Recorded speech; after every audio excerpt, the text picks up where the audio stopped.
안녕하십니까 피터팬 여러분, 통찰 성령 성형외과 전문의 김찬우입니다. 오늘 주제는 마취입니다. 이제까지 마취에 대한 부분은 성형 수술 영역에서 다루지를 않아서 이번에 한번 준비를 해보았는데요. 이 마취란 부분을 좀 더 이해를 하셔야지 환자분이 회복에서 어떻게 영향을 주는지를 좀 더 이해하시지 않겠나 싶습니다. 마취라면 보통은 세 가지 종류로 나뉩니다. 첫 번째는 국소 마취, 부분 마취죠. 그러니까 쌍꺼풀 하겠다, 이렇게 하면 쌍꺼풀만 마취를 한다든지, 입술 하겠다, 그러면 입술에 부분 마취를 한다든지, 이런 부분의 통증을 없애서 그쪽만 수술할 수 있도록 마취약을 투여를 하는 것이죠. 이 마취약은 그 마취약의 농도에 따라서 그리고 양에 따라서 좀 더 달라질 수 있지만 보통 30분에서 1시간 정도의 수술이 된다면 여러 번 약을 투여를 하면서 유지를 할 수가 있습니다. 그렇지만 장시간 수술을 하는데 부분 마취를 하게 되면 환자분이 누워있는 시간 동안 허리가 아프다든지 목이 아프다든지 불편해 하실 수 있기 때문에 오래 걸리지 않은 수술이라면 부분 마취를 우리가 할 수가 있습니다. 대신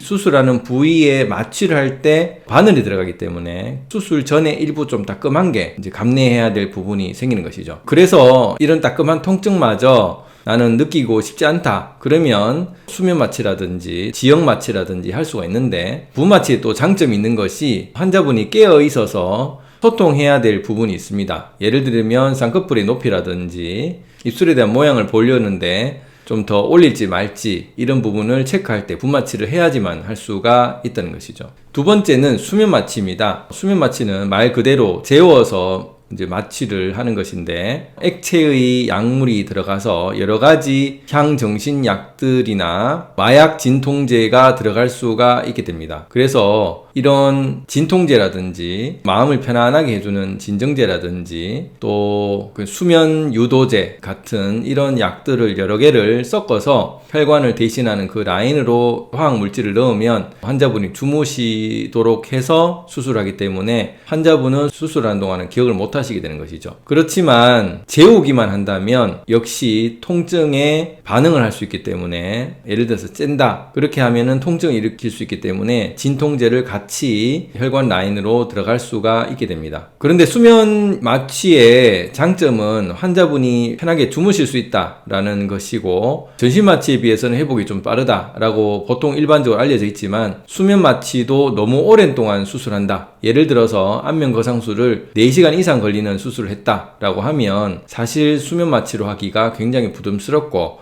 또 약을 1시간, 길어도 2시간 안에 끝나는 수술을 해야지 되는데 굉장히 오랫동안 수술을 하는 것을 수면 마취로 한다면은 약이 너무 많이 들어가서 과다 투여가 됐기 때문에 약에 대한 부작용을 또 우려해야 되는 경우가 생길 수가 있습니다. 그래서 1시간대 수술을 할 때 수면 마취를 하는 것이 좋다라고 보통 일반적으로 얘기를 할 수 있습니다. 세 번째는 전신 마취입니다. 전신 마취는 대학병원에서 보통 뇌 종양이나 간 이식 또는 대부분 뼈 수술할 때 전신 마취를 하게 되겠죠. 전신 마취는 시간은 사실 크게 제약은 없습니다. 심지어 종양 수술을 반나절 또는 24시간 수술하는 경우에도 우리가 전신 마취를 하기 때문에 시간은 크게 제약을 받지는 않지만, 그래도 너무 오랫동안 마취를 하게 되면 마취 가스에 대한 반응이 있을 수가 있습니다.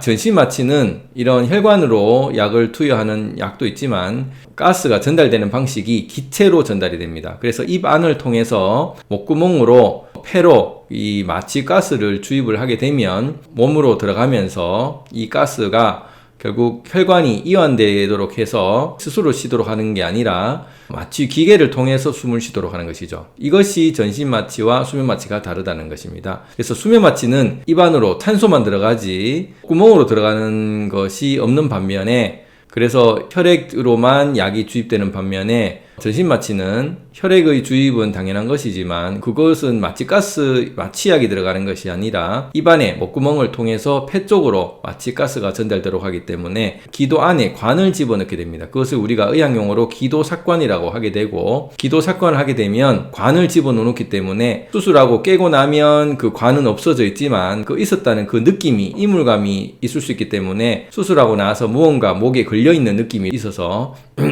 이런 식으로 계속 뱉어내려고 할 수가 있습니다. 그렇지만 마취할 때만 있었지 마취하고 나는 없기 때문에 그런 식으로 목을 소리를 내본들 오히려 목만 아파지고 목에 상처가 생겼다면 오랫동안 낫지 않을 수도 있기 때문에 이물감이 있더라도 참으시는 게 좋다라고 얘기를 드립니다. 그래서 전신마취는 대부분 우리 얼굴 성형으로 따지면 안면 윤곽수술, 양악수술, 돌출혈 수술, 눈썹뼈 수술 이런 부분들이 우리가 전신마취로 하는 것이고, 수면마취로 하는 것은 재워서 하는 1시간에서 2시간 정도 할 수 있는 코 성형이나 이마 거상술, 이마 축소술, 그리고 볼살 올림술, 또 지방이식이라든지 조금 시간은 걸릴 수도 있지만 안면 거상술까지는 가능할 수가 있게 됩니다. 그리고 부분마취를 하는 것은 얼굴에서는 쌍꺼풀이라든지 안검하수 또는 하안검 정도를 우리가 부분마취로 가능은 하고, 병원에 따라서 또 선생님의 술기에 따라서나 환자분의 니즈에 따라서 수면마취로 하기도 합니다. 그리고 수면마취를 하더라도 부분마취를 병용하는 경우가, 전신마취를 하더라도 부분마취를 병용하는 경우가 많기 때문에 부분마취는 우리가 그 부분을 마취, 진통을 없애주는 것도 있지만은 피를 감소시켜서 수술할 때, 절개할 때 출혈을 줄여 나가는 방식도 있기 때문에 이런 수면마취나 전신마취에서도 부분마취는 즐겨 할 수 있다는 것이죠. 오늘 어떠셨습니까? 보통 우리가 마취라고 하면 무조건 잔다라고 생각을 많이 하시지만 이렇게 깨어 있으면서 부분마취를 하기도 하고, 자는데 수면마취와 전신마취가 다른 것은 기도에 관을 넣냐 안 넣냐 이런 차이로 될 수가 있다. 근데 이런 마취에 대한 부분을 또 오히려 걱정하시는 분도 계십니다. 수면마취를 무서워하시는 분들은 수면마취의 약 부작용에 대해서 그런 언론 기사를 많이 보셨기 때문에 나는 수면마취 안 하겠다, 전신마취 해달라 이런 분도 계시고, 오히려 전신마취에 대한 부작용, 마취를 하고 나서 깨지를 못했다 이런 언론에 대한 얘기를 듣고 나서는 수면마취를 할 수 없느냐 또 이런 얘기를 하실 수가 있는데, 그것은 수면마취를 할 수 있는 수술, 전신마취를 할 수 있는 수술 종류에 따라서 달라지는 것이지, 환자분의 니즈에 따라서 이렇게 하는 경우는 아주 특수한 경우 말고는 수술의 종류에 따라서 달라질 수 있다 라는 것이죠. 그런 것을 알고 수면마취는 수면마취대로, 전신마취는 전신마취대로 다 장단점이 있습니다. 수면마취는 기도에 관을 넣지는 않지만은 수술하다가 중간중간 깰 수 있는 그런 또 단점이 있는 반면에, 전신마취보다는 회복이 빠른 또 장점이 있고, 전신마취는 기도에 관을 넣어서 수술하는 동안 좀 더 안전한 장점이 있는 반면에 회복이 늦어지는 또 단점이 있기 때문에 어떤 마취가 더 좋다라고 할 것도 없고, 어떤 수술 종류에 따라서 이런 인연에 따라서 마취가 달라진다는 사실을 아시고, 이런 마취에 대한 부분은 전적으로 수술하시는 의사 선생님께 맡겨두시는 게 훨씬 낫지 않을까 싶습니다. 감사합니다.